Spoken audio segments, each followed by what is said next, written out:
বিসমিল্লাহির রহমানির রহিম। আমার প্রিয় পল্লবী এবং রূপনগর থানার সকল এলাকাবাসী, আসসালামু আলাইকুম ওয়া রাহমাতুল্লাহি ওয়া বারাকাতুহু। আমি প্রথমেই শুকরিয়া আদায় করছি মহান আল্লাহ তাআলার দরবারে, যিনি আমাকে আজকে আপনাদের এই এলাকার মানুষ হিসেবে, আপনাদের একজন পছন্দের মানুষ হিসেবে এবং বাংলাদেশ জাতীয়তাবাদী দলের একজন ক্ষুদ্র কর্মী হিসেবে ঢাকা 16 আসন থেকে বিএনপির একজন প্রার্থী হিসেবে মনোনীত করেছেন।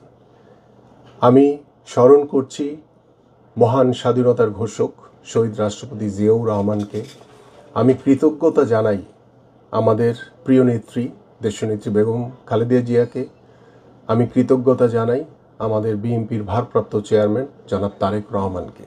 এবং আমি কৃতজ্ঞতা জানাই আমার এই পল্লবী এবং রূপনগর এলাকার সকল বিএনপির নেতাকর্মী যারা রয়েছেন এবং আমার প্রিয় এলাকাবাসী সবাইকে। প্রিয় এলাকাবাসী, আমি আপনাদের এলাকার সন্তান, আমি আপনাদের এলাকার ভাই, আমি আপনাদের এলাকার একজন বন্ধু।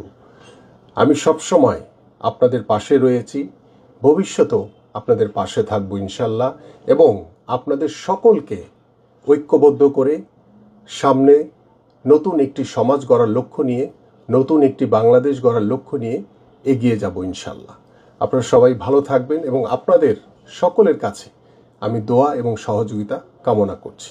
বাংলাদেশ জিন্দাবাদ, বাংলাদেশ জাতীয়তাবাদী দল বিএনপি জিন্দাবাদ, দেশনেত্রী বেগম খালেদা জিয়া জিন্দাবাদ, বিএনপির ভারপ্রাপ্ত চেয়ারম্যান জনাব তারেক রহমান জিন্দাবাদ, শহীদ রাষ্ট্রপতি জিয়াউর রহমান অমর হোক এবং আমার প্রিয় এলাকাবাসী সবাইকে জিন্দাবাদ।